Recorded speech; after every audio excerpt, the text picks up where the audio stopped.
So if you've watched my channel for at least 2 months or so, you have probably come across the video where I talk about this pen. This is the Jinhao X750, and pretty much what I say in that video is, it's a good pen, nice Chinese pen. I think it was about $4, $5, and it comes with a beautiful, nice number 6 nib. Now, what I didn't mention in that video was it has a sort of long lost twin brother. This is the Jinhao X750, and this is the sort of long lost, sparkly Mardi Gras version of that pen. Jinhao X750, but this is the Jinhao X750, and they are almost the same pen, except for a few things. This one is more sort of tubular, cylindrical, and this one is more of a cigar shape, though the one thing people really are able to spot the difference considering these two pens are, that was a terrible sentence, the thing that a lot of people really will go for, that's better, to differentiate these pens is this pen here has grips where you can hold your fingers, and this pen does not. So everything else is pretty much the same. The nibs are pretty much the same. They both have medium number 6 nibs. However, this is a pretty good example of where I can say you have two very similar Chinese pens and, well, they should have identical nibs. However, the nib on this one is a bit poor because it's very scratchy. However, the nib on this pen is actually really goddamn smooth, and you wouldn't think for a second that it would cost only about $1.46 plus $1 shipping. Well, because it is. Seriously, like, this pen is, I got this one for a bargain, because usually you'd pay about $4 for this pen off eBay. However, I must have found the bottom of the line one, because every other Jinhao X750 that costs a little bit more than this will look very similar to this pen. Sort of black, cigar shape. You can get a multitude of colors, though the really cheap bottom of the barrel ones sort of look like this, a sort of 1960s retro space theme. Though, considering it's a fountain pen, a lot of people will sort of associate fountain pens with the 1960s. Anyway, I'm rambling on a little bit. Let's get into the whole pen experience. So, pretty much, this pen, different body, same nib and feed to this one. Let's get into the video. So, as always, let's look at some of the specs of the body. So, capped, we're looking at a pen that's about 141 millimeters long. Uncapped, it goes to about 126 millimeters long. And posted, it will be about 158 millimeters long. However, when I always write with this pen, I'll always write with it unposted. Now, this doesn't have the finger grips that the Jinhao X750 has, and for a lot of people that's nice. A lot of people don't like the ones on the Jinhao X750, considering it's not rubber, it's actually plastic that really digs into your skin after a while. This grip, however, is nice. If you like a nice thick grip, you know, something nice to hold on to, it is actually pretty nice. The only thing that I would complain about is there's a little step down along here, and for people who place their thumb about here, well, most people, I don't know what sort of tiny ass thumb you'd have if you, I don't know how you'd hold it to not put your finger there, but it is really goddamn uncomfortable, and, well, after a while, give it about 5 or 10 minutes, but it does get a bit annoying with your finger rubbing along here. The only other thing I really would complain about is this is a pretty small section compared to the overall size of the pen. If you have say a Montblanc 146 or a Pelican M600, I have used those pens. The section is a little bit bigger on those pens, and usually I'll find myself holding this section a little bit further forward, maybe trying to make this step down feel a little bit more comfortable, but usually I will find myself holding this pen a little bit further forward. It is a little bit uncomfortable there. Another thing that I would say is that this pen is it should be alright for people to hold unposted and such. It's long enough that most people should be able to hold it without being posted, though posting it isn't all that secure. This is on with as much force as I can push, and this thing is still as loose as... Oh, I got some good things that I'd say about people being loose. Pens being loose. Yeah, this thing is pretty goddamn loose, and I wouldn't want to write on it, considering that after a while, it might just fly off. Seriously, if it can't even survive being upside down, or maybe it can, usually it won't survive all that much, and it'll just fall off. Seriously, it's not a pen for posting. However, I wouldn't really post this pen, considering that the overall weight of the pen is about 36 grams, because this is a heavy cap. I don't think posting is necessary. The weight without the cap is about 22 grams. Post it. 36 grams. It is a very, very heavy pen. If you really want a pen for posting, you might want to go with the Jinhao X750. Post that. This sucker is a bit loose. However, this pen is not having having its cap fall off. Now, if we look at the pen, I don't know, clip. Yeah, it's a pretty nice springy clip. It's actually really nice, I gotta say. Pretty springy. On here you have this sort of, I don't know, snake language, and then it says X750 on it. I don't know why. It's just weird stuff the Chinese put on it. And of course, nice glittery body. It's nice and lacquered, and I can't really see it showing up any scratches at the moment. If we unscrew it, very nice metal threads. Seriously, this is built well for a $2 pen. That is pretty nice, and it comes with a converter. It'll hold a little bit less than a millimeter, but nice converter either way. It says Jinhao on it. Okay, let's talk about the nib. Now, the nib that's going to be on this pen, like the Jinhao X750, is a number 6 nib. So you can get any other number 6 nib and replace it. I know Goulet Pens sells number 6 nibs. A whole bunch of pen manufacturers sell number 6 style nibs.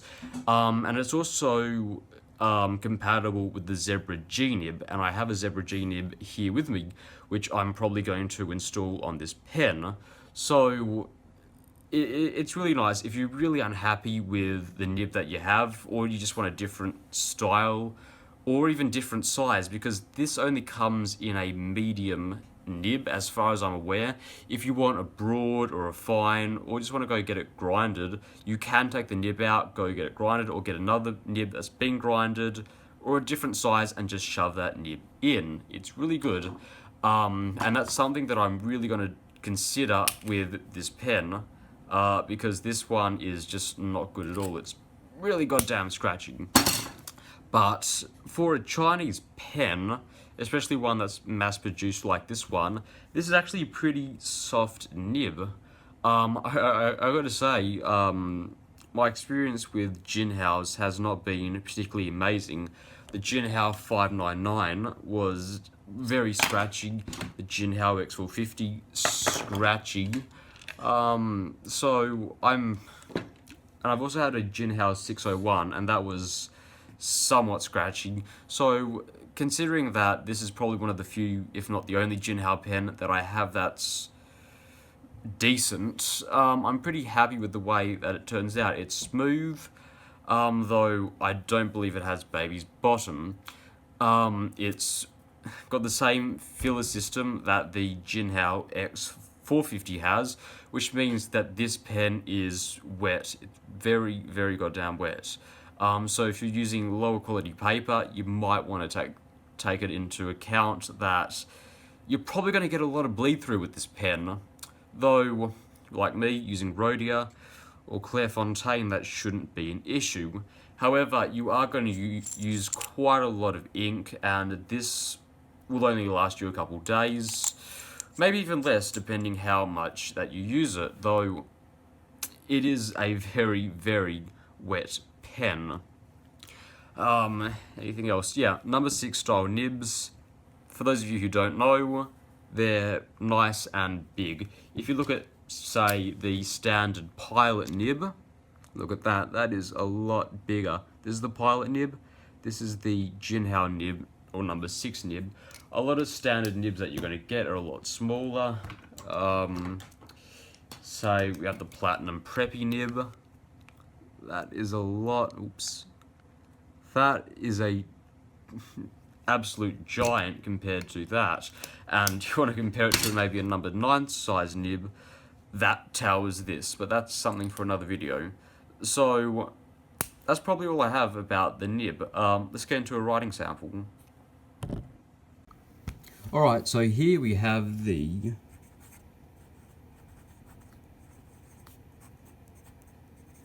Jinhao X750. This is a medium nib, and it's a number 6 size nib. Okay, and the ink is Mont Blanc Royal Blue.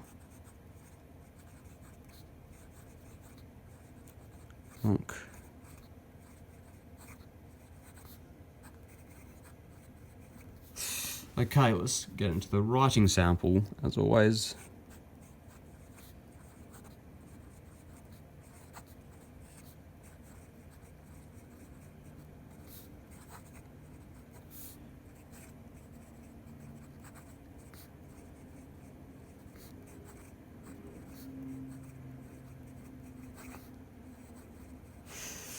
Okay, so throughout the whole thing there, we had a nice patch of ink.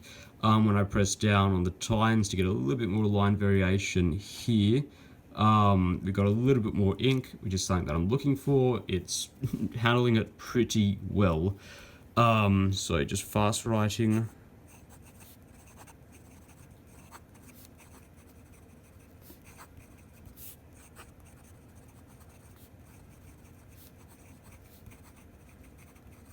Yeah, terrible writing, but it keeps up well.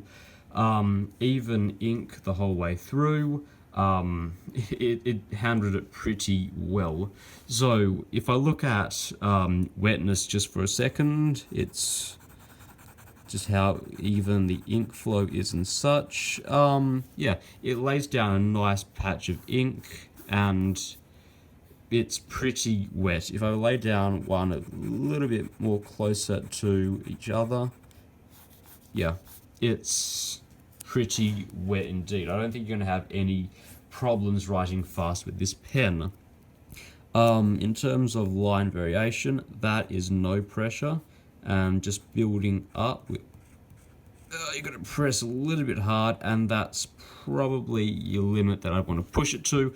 However, you are going to get a little bit of railroading, and that's probably due to the feed not keeping up. So let me just prime this pen a little bit more.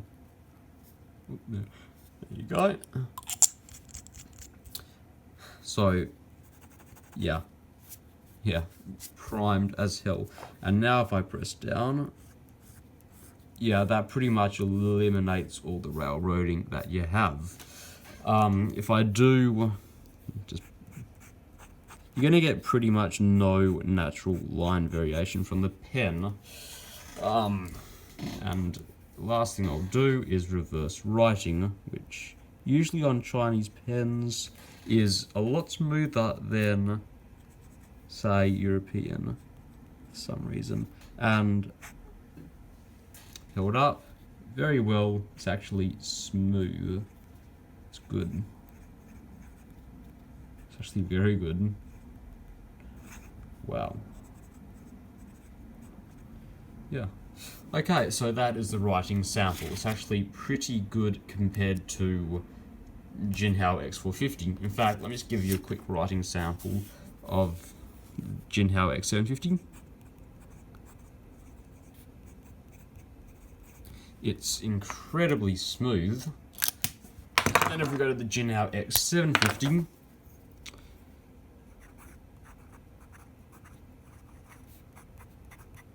X450,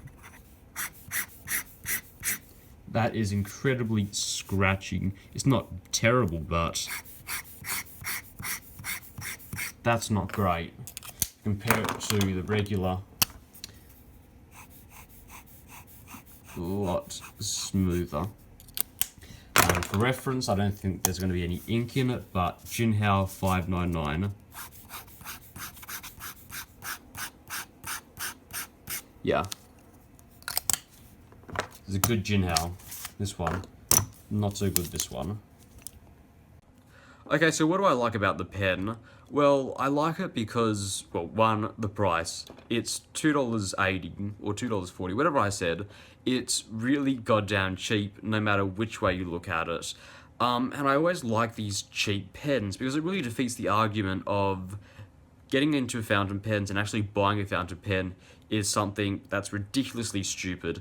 Yes, you have pilots, no, not pilots, you have Pelicans, and you have Mont Blancs and Viscontis that will cost you multiple hundreds of dollars, maybe into the thousands. But these pens here, they really show that you can buy a fountain pen that's actually cheaper than, say, this Uniball here, and if you don't like it, it's alright, you can throw it away. But if you do like it, you can use this pen pretty much forever. Well, buy an $8 bottle of Quink, and you can pretty much use it forever.